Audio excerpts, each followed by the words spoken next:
Bien, en nuestra última sesión estuvimos estudiando lo que sucedió allá en el capítulo 7 de Génesis. Y usted recuerda que ahí en Génesis 7 tenemos el desate o el inicio de un gran juicio que Dios trajo sobre la tierra. ¿Recuerda usted cuál fue o cuál es el nombre de ese gran juicio que afectó a toda la humanidad? Es el diluvio. El diluvio que afectó no solo una región, ¿verdad? Como ya lo hemos explicado, sino que fue algo que afectó al mundo entero.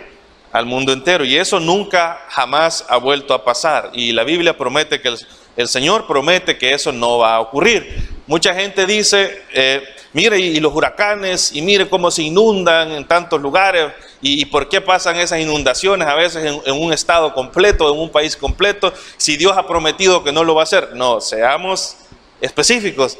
Dios ha prometido no volver a castigar la tierra entera con un diluvio universal, pero eso no impide las consecuencias a veces de la imprudencia del ser humano, las consecuencias a veces de la contaminación ambiental que pudieran ocasionar en algún momento algún tipo de inundación local.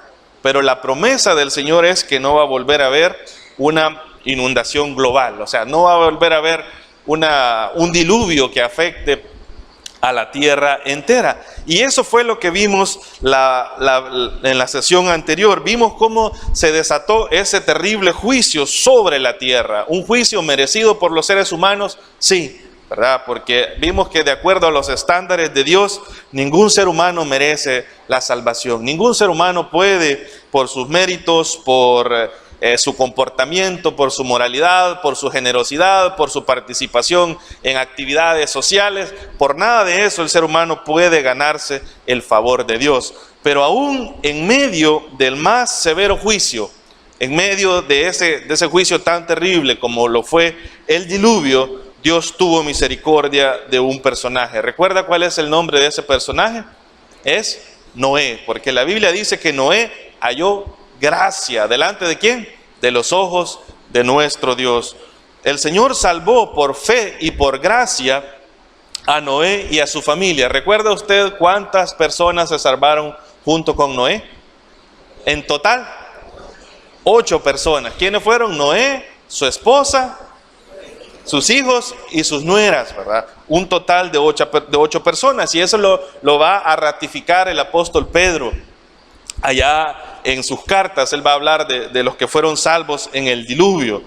Pues bien, en esta mañana vamos a comenzar a estudiar la tercera dispensación. El diluvio fue la marca final o el punto final para la dispensación de la conciencia. Hasta este momento nosotros hemos visto 2 dispensaciones. La dispensación de la inocencia con Adán y Eva, luego ellos pecan, comienza la dispensación de la conciencia y ahí aparece ya Noé, que hemos estado viendo su historia, luego el juicio en esa dispensación que fue el diluvio, y el día de hoy vamos a comenzar a ver la dispensación llamada gobierno humano, la dispensación del gobierno humano. Quizás usted diga, ¿y por qué se llama gobierno humano? Pues ya lo va a entender, ya va a entender por qué es que los estudiosos de la Biblia y aquellos grandes maestros de la Biblia le han puesto por título el gobierno humano.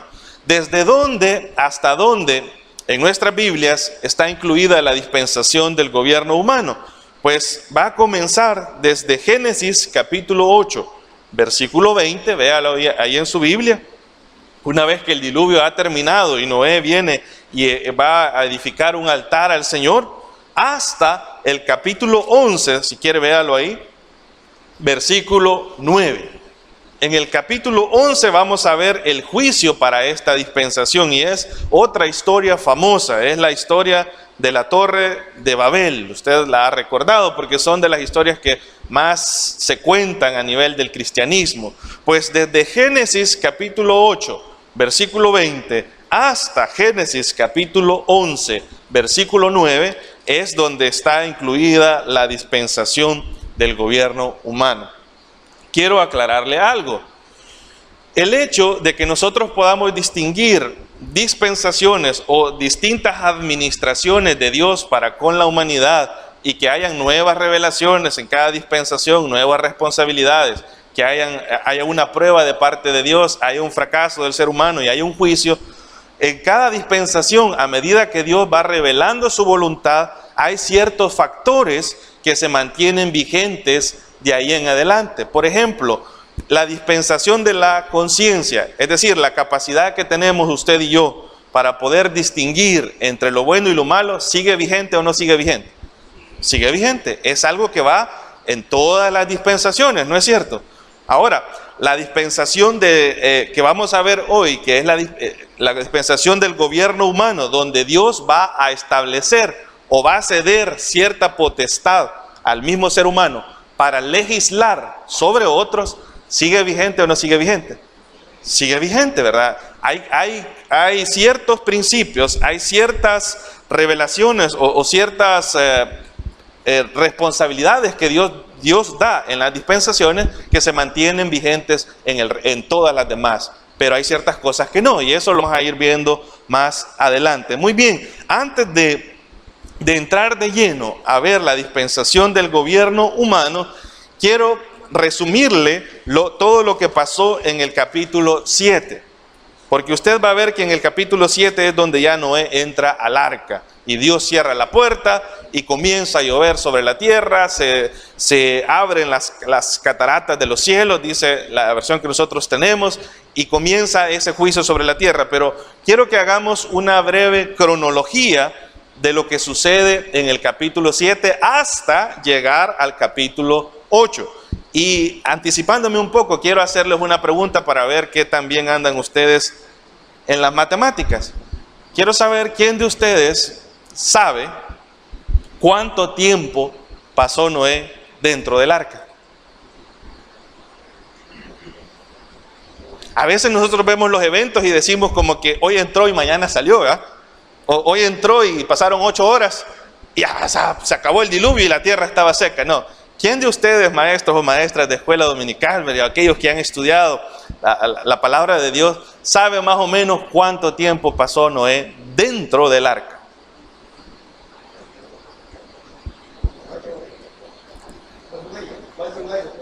Tito dice más de un año. ¿Quién da más? ¿Quién da menos? No.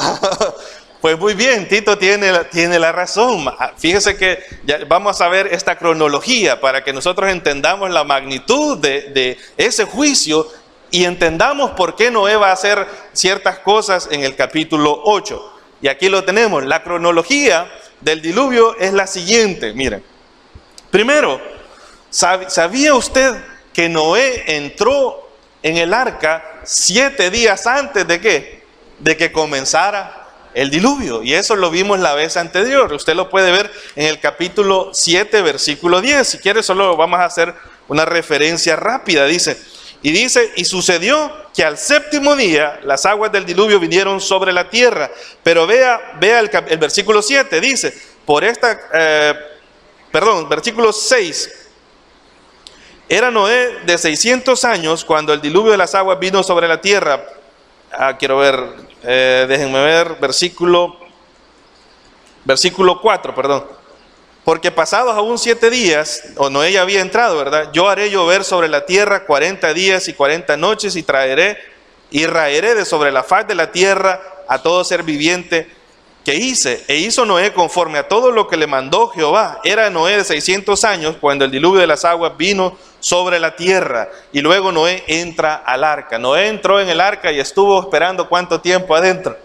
7 días. Imagínense, todavía Dios sigue probando la fe de Noé, sigue probando la paciencia de Noé. 7 días dentro del arca. Luego la Biblia habla que la lluvia, el tiempo donde se desató este diluvio, duró ¿cuánto tiempo? 40 días y 40 noches. 40 días y 40 noches de lluvia intensa, donde las cataratas de los cielos se abrieron. Imagínense, ¿en cuánto tiempo cree usted que se inundaría San Miguel? De lluvia torrencial continua. No, hermano, no es ni un día. Si en horas, quizás en un par de horas, en una hora está inundado San Miguel, ¿verdad? Y nos va a tocar andar en lancha aquí. Porque es terrible lo que puede hacer la lluvia. Y usted se acuerda que estudiamos que parte de esa agua que cayó, Dios ya la tenía reservada. ¿Desde dónde? Desde la creación, ¿verdad? Entonces pasaron 40 días y 40 noches que duró la lluvia. Luego tenemos 150 días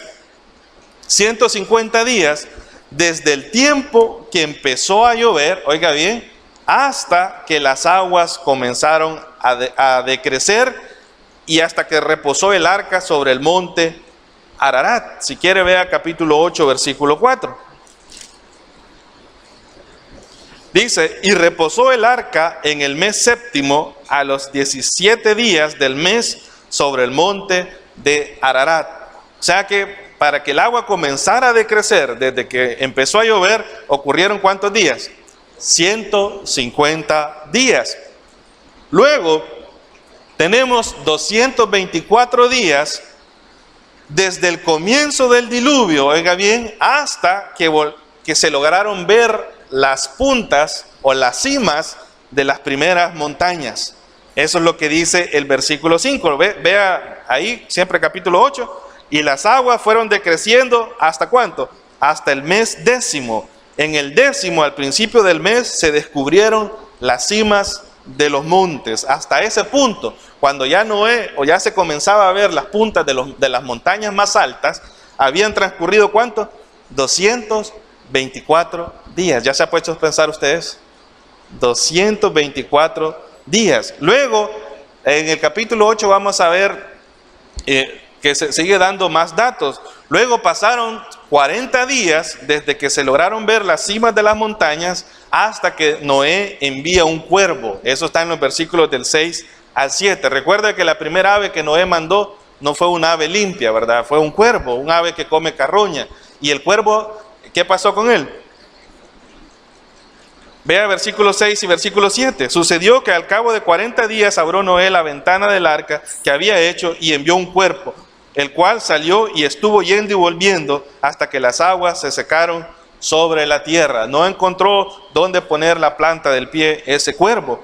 Luego pasan otros 7 días desde que Noé mandó al cuervo hasta el primer envío de una paloma. Vea el versículo 7, siempre del capítulo 8. Dice, y en versículo 8, envió también de sí una paloma para ver si las aguas se habían retirado de sobre la faz de la tierra.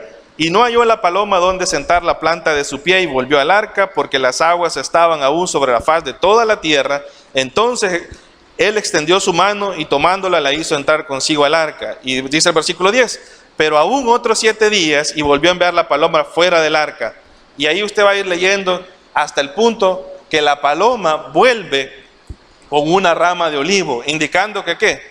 Que ya las aguas estaban decreciendo y que estaba cerca de que ellos pudieran salir del arca. Luego, al final tenemos 314 días, oiga bien, desde el comienzo del diluvio hasta el momento en que Noé quitó la cubierta del arca. Póngase a pensar, 314 días que Noé ha estado ahí en el arca, pero no son solo 314, ¿sabe? Si nos ponemos a sacar una cuenta de acuerdo a los registros de tiempo que tiene Génesis del capítulo 7 al capítulo 8, vamos a encontrar lo siguiente. Mire, primero, ¿cuántos años tenía Noé cuando comenzó el diluvio? Vea capítulo 7, versículo 11. Dice, en el año 600 de la vida de Noé, y ponga atención a eso, en el mes segundo, a los 17 días del mes, aquel día fueron rotas todas las fuentes del grande abismo. O sea que cuando Noé tenía 600 años, en el mes segundo, el día 17, comenzó a llover sobre la tierra. Ahora, ¿cuándo salió Noé del arca? Vea capítulo 8. Capítulo 8, versículo 13. Dice, y sucedió que en el año 600, ¿cuánto tenía Noé ahora? 601 de Noé, en el mes primero, en el día primero del mes, las aguas se secaron sobre la tierra. Pero vea cuándo sale, versículo 14. Y en el mes segundo, a los 27 días del mes, se secó la tierra. ¿Cuánto tiempo pasó Noé dentro del arca? ¿Sabe cuánto tiempo aproximadamente? 1 año y 10 días. Si tomamos como base la edad de Noé y los meses que dicen que entró y salió, y tomando meses de 30 días. Pero a eso hay que sumarle los 7 días que entró de anticipación, ¿verdad? No le gustaba hacer cola a Noé, ¿verdad? Fue de los primeros. Él entró 7 días antes. Entonces, en total, ¿sabe cuántos días pasó Noé dentro del arca? Ahí lo tiene en pantalla. Pasó 377 días. ¿Qué valdría? ¿Cuánto tiempo pasó Noé? 1 año y 12 días dentro del arca. ¿Se ha puesto a pensar eso? ¿Es o no es increíble esta historia? Sí, hermanos, es una historia increíble. ¿Sabe que Noé tuvo que lidiar cuánto tiempo ahí? 1 año y 12 días esperando a que Dios tuviera misericordia de ellos, ¿verdad? Y las aguas fueran decreciendo. ¿Sabe por qué le menciono esto? Porque, como le comenté la vez anterior, una de las historias más atacadas, bueno, prácticamente uno de los libros más atacados por la ciencia, por la mal llamada ciencia, es el libro de Génesis. ¿Sabe por qué? Por esta serie de cosas sobrenaturales, porque no podemos llamarle de otra manera, que se narran, que ocurrieron, porque los científicos comunes y corrientes, ¿verdad? Los científicos ateos, los que no creen en Dios, ellos no logran entender eso y dicen eso es imposible. ¿Cómo van a sobrevivir 377 días? De hecho, cuestionan lo de la entrada de los animales al arca, cuestionan lo de la supervivencia de las personas dentro del arca. Dicen ellos que como que los animales no se estaban matando unos con otros, ¿verdad? Que cómo es que soportaban el hedor, que qué hacían con los desechos de los animales. Y usted puede encontrar infinidad de cuestionamientos en contra de lo que dice la Biblia en el libro de Génesis. Algunos, pero dentro de esos científicos, sabe que también hay científicos cristianos. Y gloria a Dios por aquellos científicos cristianos, aquellos que van a utilizar la ciencia no para comprobar que lo que la Biblia dice es cierto, sino para ratificar lo que la Biblia ya ha dicho como cierto. Hay científicos cristianos que dan explicaciones a cómo cupieron y sobrevivieron los animales dentro del arca. Y hay algunas cosas que estos científicos cristianos afirman. Por ejemplo, le voy a mencionar algunas para que usted vea, si usted quisiera razonar cómo es que Noé y los animales pudieron estar en el arca 377 días. Pues los científicos cristianos tienen ciertas afirmaciones. Primero, sabe que se cree, de acuerdo a lo que han investigado estos científicos, que los animales que entraron al arca no entraron en una edad adulta. Es decir, que lo que entraron al arca fueron las crías que ya podían valerse por sí mismas. Póngase a pensar, usted ve en el dibujo ahí, ¿qué animal ve ahí? Intente meter un elefante, yo creo que ni aquí pudiéramos meterlo, ¿eh? Ni aquí pudiera. ¿Sabe que un elefante africano adulto pesa 6 toneladas aproximadamente? O sea, más pesado que un vehículo sedán, ¿verdad? Uno nada más, ¿verdad? Y tienen aproximadamente 3 metros de alto. Podrían hacer, digamos que esa es la medida promedio, y 6 metros de longitud, pudieran ser más grandes. Entonces dicen los científicos cristianos, bueno, Noé no metió animales adultos. Bueno, acuérdense que no es Noé el que los metió, los animales llegaron, pero no entraron al arca animales adultos. Lo que ellos dicen es que lo que entraron fueron las crías. ¿Ve la gran diferencia entre un animal adulto y una cría?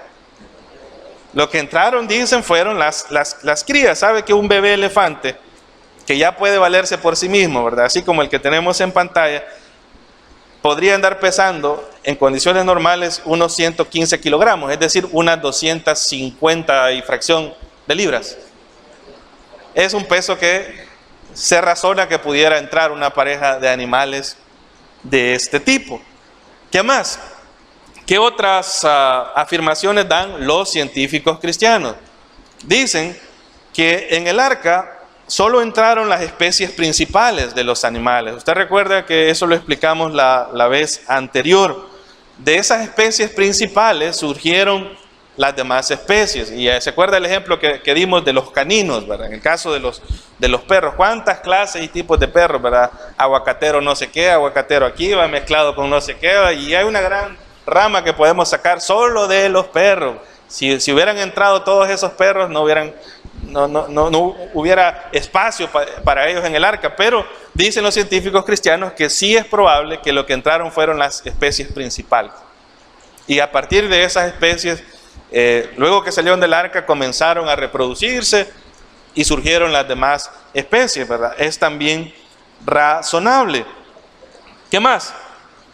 Hay otra afirmación que dan los científicos cristianos. ¿Sabe cuál es? Que los animales, mientras estuvieron dentro del arca, entraron en un proceso que se le llama hibernación. Entraron en un proceso de hibernación. ¿Qué es la hibernación? La hibernación es un periodo de inactividad que se da en la mayoría de animales y en algunos seres humanos también, que se quedan hibernando así, todos pensativos.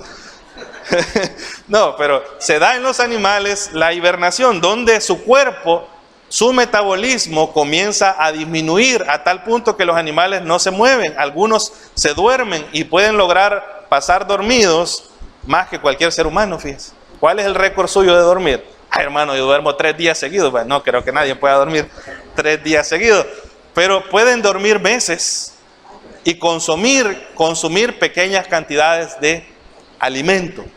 O sea, y eso está científicamente comprobado. Usted, por ejemplo, uno de los animales más conocidos por los que hibernan en ciertas épocas del año, donde la comida se pone escasa y donde es difícil salir a cazar debido a las dificultades del medio ambiente, del clima y todo eso, son los osos. Sabe que los osos entran en un proceso de hibernación, un periodo de inactividad donde ellos prácticamente no se mueven, ¿verdad? Están como dormidos y comienzan a reducir hasta sus signos vitales, de tal forma que su cuerpo puede mantenerse vivo consumiendo pocos alimentos o casi nada de alimentos. Entonces, los científicos cristianos dicen que se puede explicar cómo es que los animales estuvieron dentro del arca, cómo es que hubo espacio para ellos dentro del arca y cómo es que hubo suficiente comida con eso de la hibernación. Ahora bien, es bueno quizás para los estudiantes, para los que van al colegio, a la escuela, a la universidad, saber esos datos científicos, ¿verdad? Pero yo le voy a aconsejar algo: no trate de utilizar la ciencia para defender la Biblia. La Biblia habla de ciencia, sí. De hecho, la Biblia ha hablado de muchas cosas que el ser humano se ha tardado años en descubrirlas y que Dios ya había dicho que así eran. Por ejemplo, el hecho de que la tierra era redonda. Usted recuerda que antes podían matar a una persona por decir que la tierra era redonda, porque decían que la tierra era cuadrada. Y decían los navegantes que si se iban recto en el mar, en esa línea que ven allá, hacia abajo había un barranco, ¿verdad? Y eso hasta en películas lo han sacado, ¿verdad? Y esa era la creencia popular. Pero sabe que Dios, por medio de Job, allá en el libro de Job, dice: tú trazaste el círculo de la tierra. ¿Qué había dicho Dios ahí? Que la tierra era redonda. Y lo sabía Job, ¿sabe? Job es uno de los libros más viejos, aún más antiguo que el libro de Génesis. ¿De dónde proviene eso? De Dios. Ahora bien, la Biblia habla de ciencia, muy bien, pero no trate de explicar la Biblia con la ciencia. ¿Sabe por qué? Yo, como le digo, si alguien aquí, algún joven, alguna joven quiere en algún momento ser científico y ser un científico cristiano, gloria a Dios por eso. Excelente, y gracias a Dios por los ministerios que se dedican a investigar por medio de la ciencia la Biblia, pero no con el fin de negarla, sino que con el fin de dar respaldo para aquellos que hablan en las universidades, aquellos que hablan con la gente intelectual, ¿verdad? Pero no podemos explicar la Biblia de forma razonable a veces, o de forma a través de la lógica humana. ¿Sabe por qué? Porque hay una característica de Dios que está por encima de cualquier ley natural, y es el hecho de que Dios es omnipotente, hermano. ¿Qué es eso? Que para Él no hay nada imposible. ¿Recuerda cuánta gente se topó con esa con esa mentalidad de que no lograba razonar cómo humanamente las cosas iban a suceder. Le pongo un ejemplo. Cuando el ángel le dice a María, una mujer virgen que no había conocido varón, y el ángel le dice que va a nacer el Salvador por medio de ella. Ella, ¿qué es lo que le dice? ¿Y cómo va a ser eso si no he conocido varón? Y usted recuerda lo que el ángel le responde en Lucas, capítulo 1, versículo 3. Nada hay imposible para Dios, aún un nacimiento sin padre humano. Explíqueme eso, hermano. ¿Para qué no se puede explicar? Pero Dios es omnipotente, lo puede hacer todo. Amén, esa es la explicación. ¿Recuerda usted? Hay una historia, solo le voy a mencionar 3 cosas.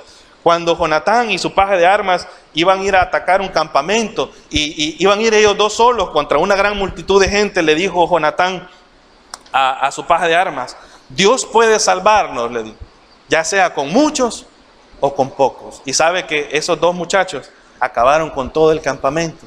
¿Es humanamente posible? No, pero Dios es omnipotente, hermano. Para Dios no hay nada imposible. Y allá en el libro de Romanos va a decir, hablando de la situación de Abraham, porque usted recuerda que Dios le promete a Abraham un hijo. Abraham ya está viejo, aparte de estar viejo, ¿verdad? Dice que su cuerpo estaba como muerto. ¿Sabe a qué se refiere? Que aunque tomara Viagra, Abraham no pasaba nada, porque ya su cuerpo no respondía. Y súmele a eso que su mujer, ¿cómo era? Era viejita, pero aparte de ser viejita, ¿qué era? Era estéril. Era estéril. Y ahí hay una frase en Romanos capítulo 4, versículo 17, donde dice que Dios llama lo que no es como si fuese. Es decir, Dios no tiene limitaciones, hermano. Así que démosle gloria a Dios por los científicos cristianos que explican las cosas y que dan apoyo para los intelectuales y para todo eso. Pero para el creyente, ¿sabe qué debe ser suficiente? Que la Biblia lo diga. Si la Biblia lo dice, yo lo creo, hermano. Amén. Amén. Porque nada hay imposible para Dios. Entonces, gracias a Dios por esas explicaciones que hay para lo que sucedió allá en el libro con la historia de Noé. Pero eso debería ser algo secundario. Para el creyente, lo que debe bastar es que Dios lo dijo. ¿Y qué debemos hacer nosotros? Creerlo. Dios lo dijo y yo lo creo. Muy bien. Hay algo más que quisiera resaltar. La historia de Noé y lo que sucede con el diluvio y todo lo que hay lo que tenemos en escena ahí en la historia del diluvio, sabe que tiene una relación directa con ciertos acontecimientos que van a suceder en el futuro. Los eventos futuros que la iglesia, los creyentes como usted y como yo estamos esperando, Dios dio un esbozo, Dios dio una sombra, o Dios quiso darnos una imagen en la historia de Noé de lo que va a suceder en el futuro. ¿Sabe cómo? Le voy a mencionar algunas cosas. Primero, al igual que en los días de Noé, sabe que Dios tiene preparado para esta tierra y todos sus habitantes, Dios tiene preparado una serie de juicios que están por venir. ¿Sabía usted eso? Dios le advirtió a Noé, a la generación de Noé les advirtió 120 años antes. Recuerda, lo estudiamos, que 120 años antes les dijo que les iba a poner fin a ellos, los iba a acabar. Pues de igual forma, Dios ha establecido una fecha.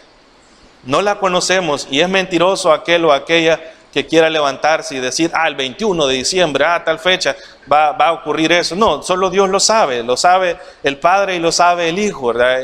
Está en la potestad de nuestro Dios, pero sí es seguro que para esta tierra está por venir un gran juicio. Y si usted quisiera leerlos, basta con que usted lea Apocalipsis del capítulo 6 al capítulo 16, nos va a hablar de 7 sellos, nos va a hablar de 7 trompetas, nos va a hablar de 7 copas de la ira de Dios. ¿Y sabe qué tienen en común? Bueno, que son consecutivos, pero que el grado de dificultad o el grado de impacto o de severidad va subiendo desde los sellos hasta las trompetas, hasta las copas, perdón. Ahí hay plagas, hay terremotos, hay pestes que se desatan sobre la tierra, hay castigos, hay infinidad de cosas. Dios las tiene preparadas, al igual que sucedió en los días de Noé. Dios tiene preparadas plagas y castigos que se van a desatar en este mundo en un periodo al que la Biblia le llama el periodo de la tribulación y la gran tribulación. Ahora bien, debemos reconocer, hermanos, que todos los seres humanos, si nos medimos de acuerdo a la justicia de Dios, a la perfección de Dios, todos nosotros merecemos un juicio. Nuestras mentiras merecen un juicio. La forma en que usted trata a las demás personas y las humilla y hace esto y se aprovecha de los otros y saca ventaja y miente y hace trampas por aquí, trampas por allá, todo lo que el ser humano hace con sus acciones y lo que hace en su mente, en sus pensamientos, todo eso lo que amerita de parte de Dios, ¿qué es un juicio. Y el juicio ya está. El juicio está por venir. Sabe que nosotros nos afligimos y está bien. Hay que orar, ¿verdad? Porque hay que orar por tanta gente que está sufriendo por esos huracanes, por los terremotos y peores cosas van a venir. Hay que orar por ellos, pero sepa que eso no es nada. No es nada comparado al juicio que Dios tiene para la humanidad. Pero en medio de eso, al igual que en el diluvio, Dios tenía un juicio. Dios se los advierte. En esta época Dios tiene un juicio, Dios lo advierte, pero al igual que en el diluvio, Dios siempre va a mostrar su misericordia hacia los seres humanos. Y en el diluvio Dios mostró su gracia y su amor, su misericordia para Noé y su familia. Pues en esta época Dios también quiere mostrar su amor, su gracia y su misericordia para todos aquellos que decidan creer en la persona de Jesucristo. Dios tiene un castigo, sí, pero Dios también tiene salvación. ¿Sabía que las dos cosas están ahí? Está el juicio, pero Dios dice, esto les espera, ustedes elijan. Yo esperaría que todos los que estamos aquí en esta mañana hayamos elegido la misericordia y la gracia de Dios en lugar de estar esperando un juicio. Amén. Amén. Y eso solo lo podemos hacer por medio de la persona de Jesucristo. Segunda relación que puedo ver yo en cuanto al diluvio y los juicios futuros. En la época de Noé había un juicio decretado que Dios no iba a cambiar, muy bien, pero Dios estableció un único medio de salvación. ¿Cuál fue el único medio? Si alguien en la época de Noé quería salvarse, había una sola manera, un solo medio en el cual podían ser salvos. ¿Cómo se llamaba ese medio en la época de Noé? Era el arca. ¿Sabe quiénes sobrevivieron? Los que entraron ¿a dónde? Al arca. Los que entraron al arca, incluyendo los animales. Si alguien no entraba al arca, no podía salvarse. Si se iba a ir al monte más alto, ¿qué dice la historia bíblica? Que sobrepasaron, creo que eran 15 codos arriba de la montaña más alta. No había salvación fuera del arca. Si yo hubiera vivido en la época de Noé y quería ser salvo, ¿qué tenía que hacer? Entrar al arca. Ahora, ¿qué me enseña eso relacionado al juicio que está por venir a esta tierra? Que si yo quiero salvarme de tanto castigo y de tanto sufrimiento que va a venir sobre este mundo, y sabe que lo peor es que el castigo no solo es mientras usted vive, es un castigo eterno también, que no tiene fin. Pues lo que yo tengo que hacer es entrar al arca de salvación de esta época. ¿Y sabe cuál es el arca de salvación para la época en la que usted y yo vivimos? No es una iglesia, hermano, aunque se llame iglesia el arca, ¿verdad? O algo así. Es la persona y obra de Jesucristo. ¿Quiénes van a ser salvos?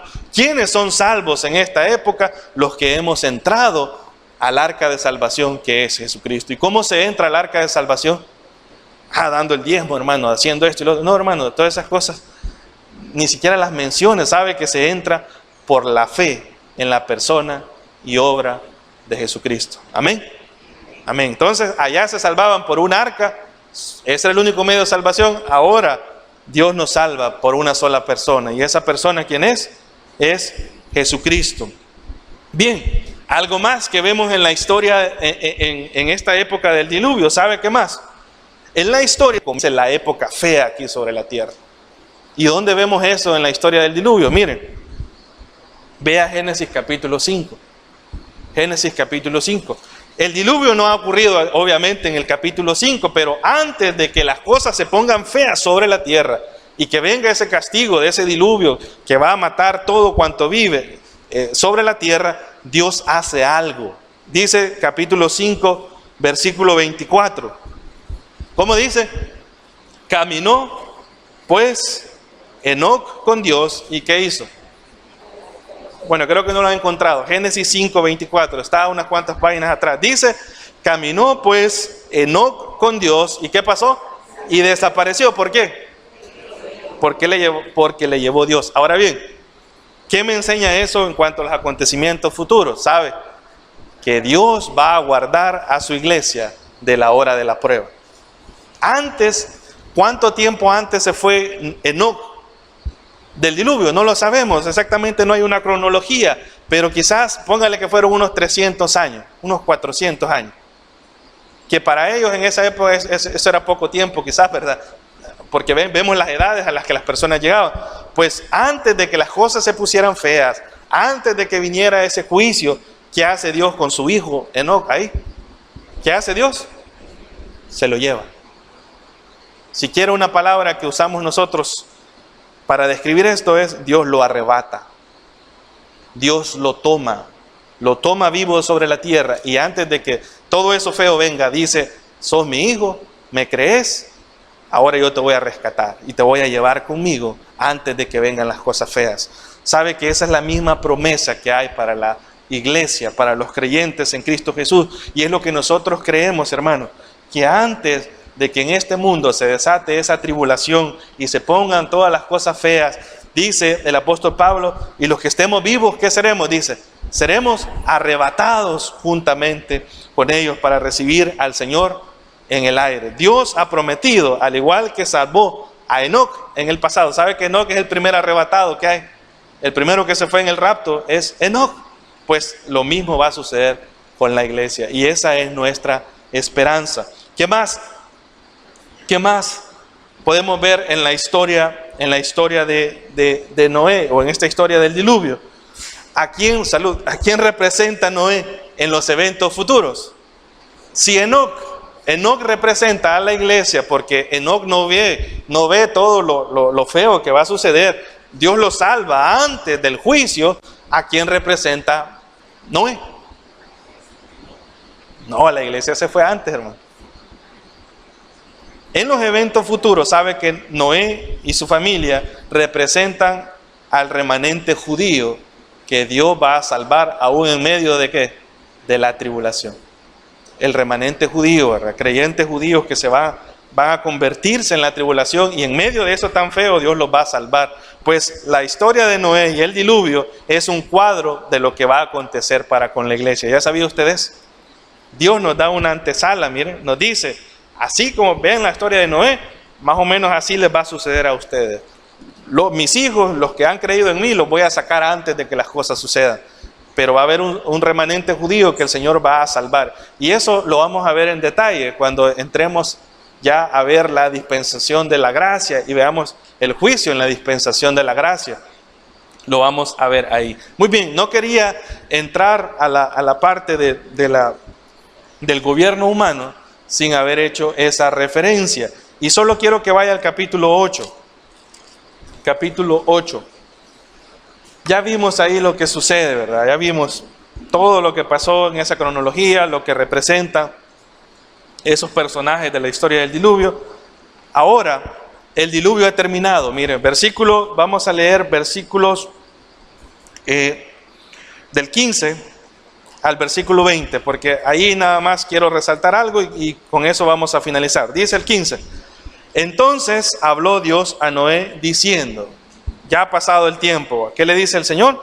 Sal del arca, tú y tu mujer y tus hijos y las mujeres de tus hijos contigo, todos los animales que están contigo, de toda carne, de aves y de bestias, y de todo reptil que se arrastra sobre la tierra, sacaréis contigo, y vayan por la tierra. Y Dios les da un mandamiento, fructifiquen y ¿qué? Multiplíquense sobre la tierra. Entonces salió Noé y sus hijos y su mujer, y las mujeres de sus hijos con él, y todos los animales, y todo reptil, y toda ave, y todo lo que se mueve sobre la tierra, según sus especies, salieron del arca.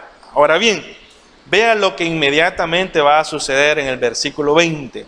¿Qué hace Noé al salir del arca? Vamos a hacer un after party, ¿verdad? Después de que todo lo que ha pasado, hoy vamos a disfrutar. No, mire, por ahí Noé la riega también, ¿verdad? Porque más adelante vamos a ver que Noé, al igual que cualquier creyente, comete errores, pues va a caer en situaciones pecaminosas, igual que cualquier creyente. Pero lo que yo quiero resaltar es lo que inmediatamente después de finalizar ese lapso de juicio y de ver la salvación, lo que Noé va a hacer, versículo 20. ¿Qué dice?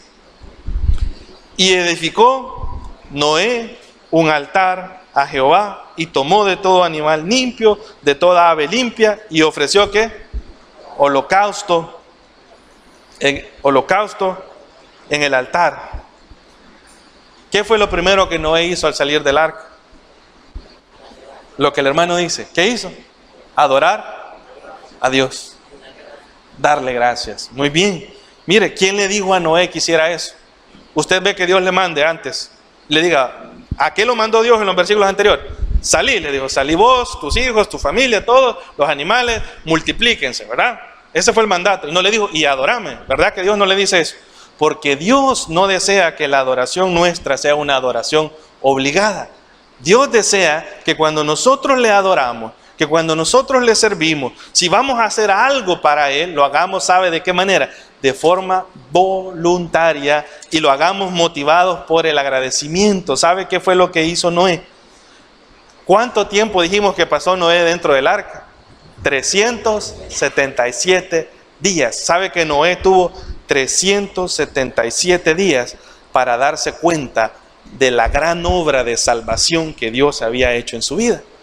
377 días de decir, si no fuese por Dios, si no fuese por esta arca que Dios me dijo que construyera, si no fuese por la misericordia de Dios, yo estaría ahogado. Porque sabe que Noé probablemente escuchó los gritos de toda la gente que se ahogó y de todo lo que pasó, pero Noé vino y se dio cuenta en esos 377 días que Dios lo había salvado de algo tan grande y tan tremendo, que lo primero que él va a hacer en señal de agradecimiento es adorar a Dios.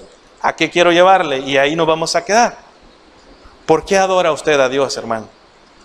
Sabe que nosotros a veces no adoramos a Dios como Él se lo merece, simplemente porque Dios no nos ha contestado una oración, porque Dios no me ha dado lo que yo merezco. Uy, mi hermano, si Dios le diera lo que usted merece, mejor no diga eso, ¿eh?